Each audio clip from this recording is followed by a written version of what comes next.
मसीह की एबीएस में आप सभी लोगों का स्वागत है। मैं आशा करती हूँ कि आप सब अच्छे हैं और परमेश्वर की दया से मैं भी ठीक हूँ। आज हम निर्गमन के 6वें अध्याय से पढ़ेंगे। पिछले अध्याय में हमने देखा कि परमेश्वर ने मूसा और हारून को तैयार किया और राजा फिरौन के पास भेजा, लेकिन जब फिरौन के पास जाकर ये कहते हैं कि इसराइलियों को भेजे कि परमेश्वर की आराधना करे, तो उसका हृदय कठोर होने के कारण फिरौन जो अत्याचार रहता है इसराइलियों के ऊपर वो और ज़्यादा बढ़ा देता है।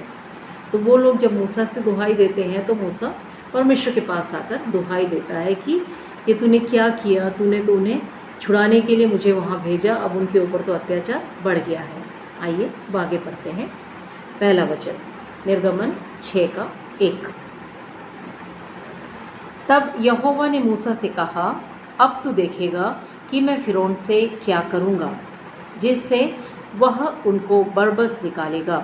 वह तो उन्हें अपने देश से बरबस निकाल देगा। और परमेश्वर ने मूसा से कहा कि मैं यहोवा हूँ। मैं सर्वशक्तिमान ईश्वर के नाम से इब्राहिम, इसहाक और याकूब को दर्शन देता था, परंतु यहोवा के नाम से मैं उन पर प्रकट न हुआ, और मैंने उनके साथ अपनी वाचा दृढ़ की है, अर्थात कनान देश जिसमें वे परदेशी होकर रहते थे, उसे उन्हें दे दूँ। तो परमेश्वर फिर से एक बार मूसा को ढांढस बंधाते हुए कहता है कि मैं परमेश्वर यहोवा हूँ और मैं अपने लोगों को उस मिस्र देश से छुड़ाकर कनान देश को, जिसकी कि मैंने प्रतिज्ञा की है अब्राहम, इसहाक और याकूब से, उनके पास उस देश में लेकर जाऊंगा। इस प्रकार से मूसा जाकर, परमेश्वर कहता है कि मूसा जाकर फिरौन से कहे कि वो अपने लोगों को छोड़े, कि जाके परमेश्वर की आराधना करे, और ठीक इसी प्रकार से इस्राएलियों से भी कहे कि उनके चिल्लाने को, गिड़गिड़ाने को परमेश्वर ने सुना है। तो इतनी बातों से ये अध्याय प्रारंभ होता है। और इसके आगे लेवी जो कि याकूब के बेटों में से तीसरा बेटा, रूबेन, शिमोन, लेवी, तो जो ये लेवी है उसके पुत्रों का पूरा वर्णन, उसकी वंशावली यहाँ दी हुई है मेरे प्रियो। और हमें समझने की आवश्यकता है कि इस लेवी वंश में ही मूसा और हारून पैदा हुए, जो कि इसराइलियों को मिस्र से निकालने के लिए परमेश्वर के द्वारा भेजे गए हैं। आइए एक वचन को हम पढ़ लेते हैं, 6:26।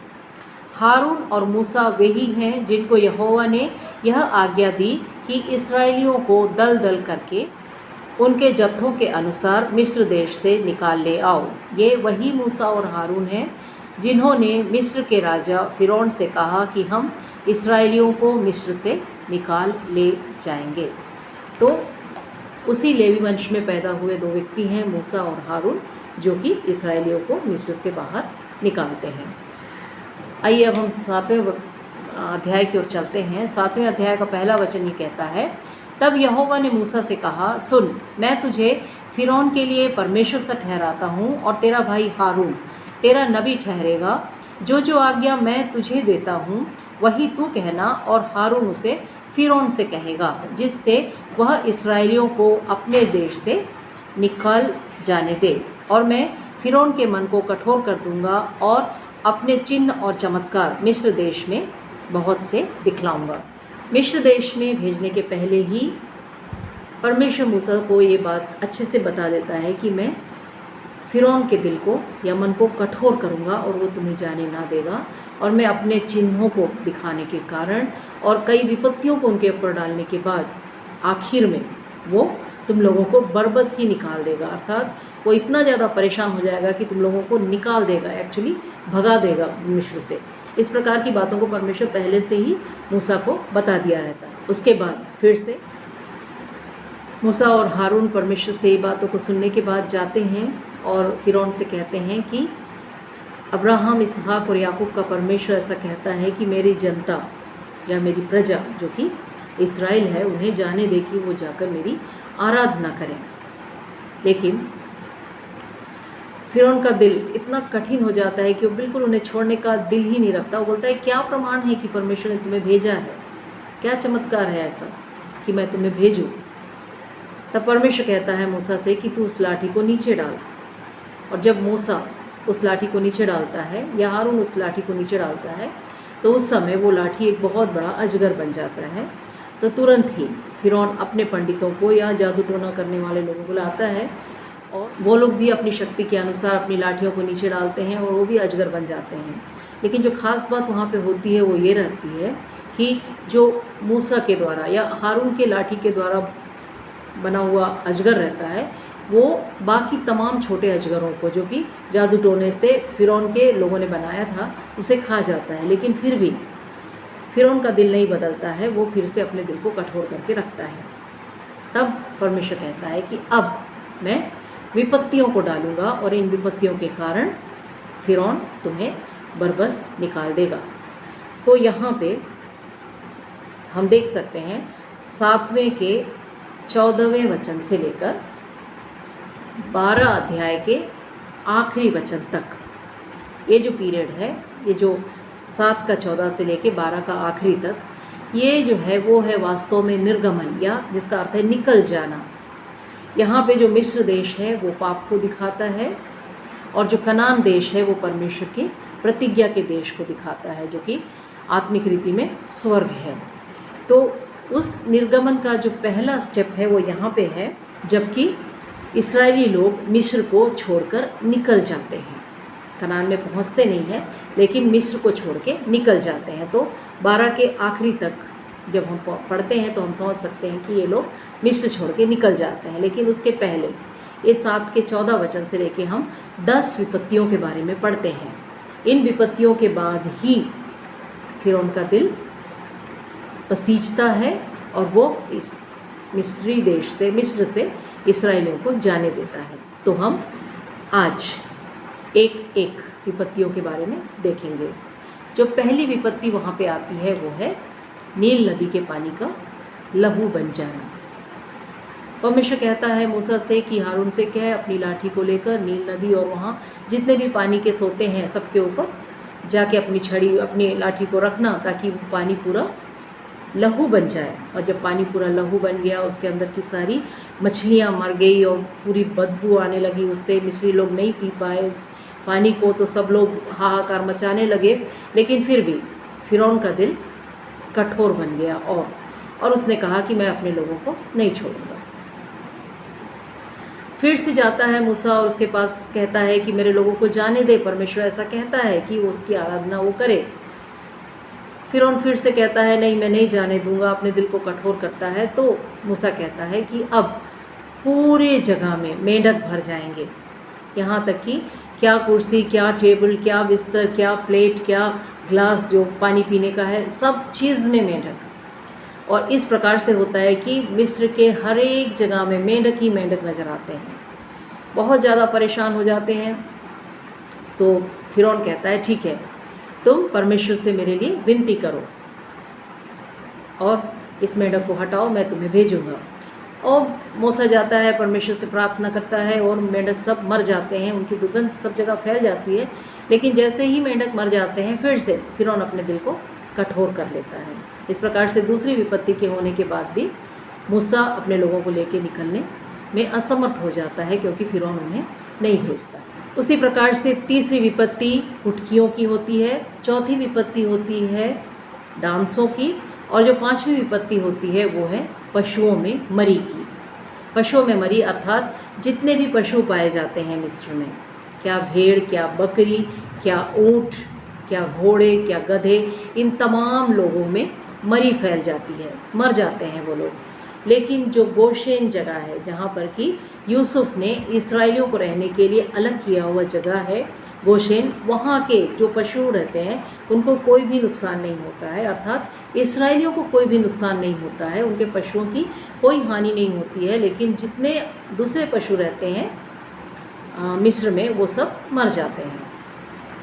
लेकिन उसके बाद भी मूसा फिर से कहता है जब फिरौन से कि मेरे लोगों को छोड़, फिरौन ने अपने दिल को फिर से कठोर कर लेता है। उसके बाद जो 6वीं विपत्ति रहती है वो है फोड़े और फफोले के तमाम लोगों में। परमेश्वर कहता है मूसा से कि तू अपने हाथ में राख ले और आकाश की ओर करके उसे फूंक कर उड़ा। और जैसे वो करता है उसके बाद सब लोगों के अंदर, यहाँ तक कि उनके जो जादू टोना करने वाले रहते हैं उनके हाथों में भी, शरीरों में भी, सब जगह फफोले और फोड़े फुंसी आ जाते हैं। लेकिन फिर भी फिरौन तैयार नहीं होता है उनको भेजने के लिए। उसके बाद जो अगली विपत्ति, 7वीं विपत्ति आती है वो है ओले और अंगारे के बरसने की। आकाश से ओले बरसते हैं, बादल गरजते हैं और जो आग रहती है वो वहाँ से आकाश से नीचे की ओर आती है और जितने भी खलिहान, खेत खलिहान रहते हैं, फसल रहते हैं, सब कुछ जल के नाश हो जाता है, बर्बाद हो जाता है। लेकिन फिर भी फिरौन जो रहता है वो अपने दिल को कठोर कर लेता है। उसके बाद ऐसा होता है कि टिड्डियाँ आती हैं और जो भी कुछ बाकी रहता है वो तमाम चीज़ों को खाती है। तब ऐसा कहता है फिरौन की मूसा से, तू प्रार्थना कर कि ये सब चली जाए और तुम लोग एक काम करना, जितने पुरुष लोग हो उतने लोग जाके आराधना करना। मूसा कहता है हम सब जाके आराधना करेंगे। वो जाके प्रार्थना करता है परमेश्वर से, टिड्डियाँ हट जाती हैं। उसके बाद फिर से फिरौन उन्हें जाने नहीं देता है। जो 9वीं विपत्ति आती है वो रहती है घोर अंधकार की। इतना ज़्यादा अंधकार हो जाता है मिस्र में, गोशेन में नहीं। मेरे प्रियो, ये जो भी विपत्तियाँ आती हैं सब मिस्र में तो आती हैं। गोशेन जो कि मिस्र में ही है, उस अलग क्षेत्र में जहाँ की इसराइली लोग रहते हैं, वहाँ पे ये कोई भी विपत्ति नहीं आती है, क्योंकि वहाँ पे परमेश्वर के चुने हुए लोग पाए जाते हैं। तो जो अंधकार रहता है उस समय फिर फिरौन कहता है कि प्रार्थना करो कि मैं तुम्हें जाने दूंगा, ये अंधियारा हट जाए। मूसा प्रार्थना करता है, हट जाता है। मूसा से कहता है फिरौन इस प्रकार से कि तुम जाओ, अपने बच्चों को लेके जाओ, लेकिन पशुओं को लेके मत जाना। तो मूसा कहता है हम बलि जो चढ़ाएंगे वो पशुओं की तो चढ़ाएंगे, और तू कहता है कि पशुओं को मत लेकर जा। इस प्रकार से 9वीं विपत्ति के बाद भी फिरौन मूसा को और इस्राएलियों को जाने नहीं देता है। तब परमेश्वर बुलाता है मूसा से और कहता है, देख मूसा, अब की बार जो मैं विपत्ति डालूंगा उसके बाद फिरौन बरबस ही तुम्हें वहाँ से निकाल देगा। तुम लोग एक काम करना, ये जो महीना है ये तुम्हारे लिए साल का पहला महीना होगा। इस महीने के 10वें तारीख से लेकर 14 तारीख तक तुम एक मेमने को, जो कि तुम्हारे परिवार के सदस्यों को खाने में जितना नंबर, जितनी मात्रा चाहिए, या तुम्हारे पड़ोसी इसके हिसाब से वो मेमना ख़त्म हो जाए, इतने बड़े मेमना को तुम लोग लाकर अपने घर में रखना। और उसके बाद 14 की शाम को तुम उस मेमने के लहू को लेकर जो तुम्हारे घर के चौखट होते हैं उस पर लगाना। उसके बाद इस मेमने को आग में भूंजकर या जलाकर तुम लोग खाना, और उसके साथ अखमीरी रोटी और कड़वे साग पात खाना। लेकिन इसे तुम काटना भी मत और पकाना भी मत। और इसको खाने की एक रीति है कि तुम लोग अपने कमर को बांधना और अपने पैरों में जूती पहनना, अपने हाथों में लाठी लेना और बिल्कुल तैयारी के साथ, फुर्ती के साथ इसके मांस को खाना, और कोई भी चीज़ बाकी ना रखना। यदि कुछ बाकी बचता भी है तो उसे जला डालना। और उस रात मैं मिस्र से होकर गुजरूंगा। ये परमेश्वर कहता है कि मैं उस राज्य मिस्र से होकर गुजरूंगा और हर एक पहलौठों को मैं मार डालूंगा। क्या फिरौन, क्या उसकी प्रजा, हर एक लोगों की। और तुम इस्राएली लोग जो कि अपने दरवाजे पे उस निर्दोष मेमने के लहू को लगाओगे, उस घर में मैं प्रवेश नहीं करूँगा। अर्थात तुम लोगों के पहलौठे की कोई परेशानी या कोई उसके ऊपर कोई परेशानी नहीं होगी। तो मूसा बुलाता है पुरनियों को और उनसे कहता है जो कुछ परमेश्वर उनसे कहा होता है, और वो लोग वैसा ही करते हैं। और उस रात जब यहोवा मिस्र देश से होकर गुजरता है तो सभी लोगों की पहलौठों की मृत्यु हो जाती है, यहाँ तक कि फिरौन का पहलौठा भी मर जाता है।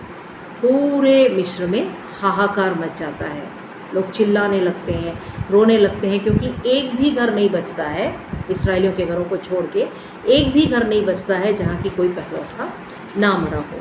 तो फिरौन रात में ही मूसा को बुला के कहता है कि सुनो, तुम लोग अभी यहाँ से निकल जाओ कि जाके अपने परमेश्वर की आराधना करो और मेरे लिए तुम विनती करो। और इस्राएली लोगों को बुला के ये मिस्री लोग भी कहते हैं कि तुम लोग जल्दी से जल्दी यहाँ से निकल के चले जाओ। और जाने के पहले परमेश्वर जो मिस्री लोग हैं उनके दिलों को इतने ज़्यादा दयालु बना देता है इसराइलियों के प्रति कि इसराइली लोग परमेश्वर की आज्ञा के अनुसार जाके उनसे सोने या चांदी के जो गहने कपड़े या जो भी बहुमूल्य चीज़ें रहती है वो उनसे मांगते हैं।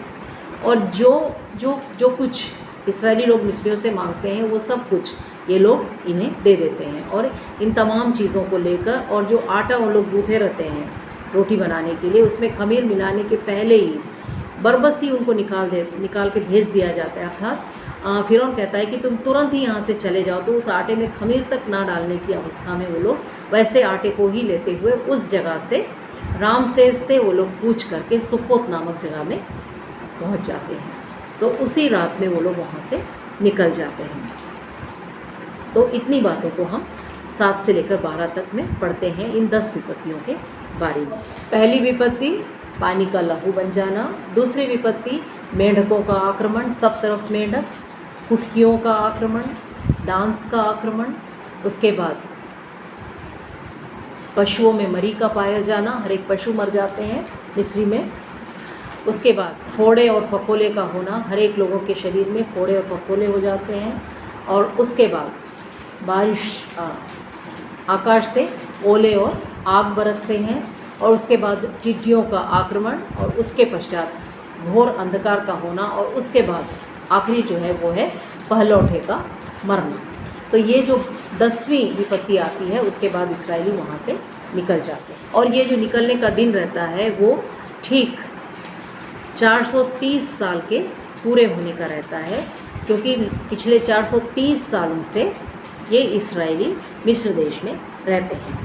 तो आज भी इसराइलियों में ये जो फसह का पर्व है वो मनाया जाता है, जिसमें कि अखमीरी कड़वे साग पात के साथ खाया जाता है।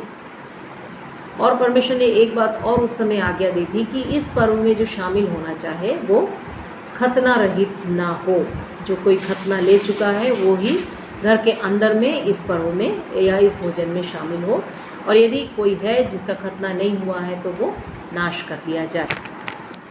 तो मैं आशा करती हूँ कि आप भी मेरे साथ इस अध्याय को सब समझ गए होंगे। मेरे प्रियो, ये अध्याय बहुत विस्तार के साथ इतने तमाम बातों को बड़े विस्तार के साथ इसमें बताया गया है।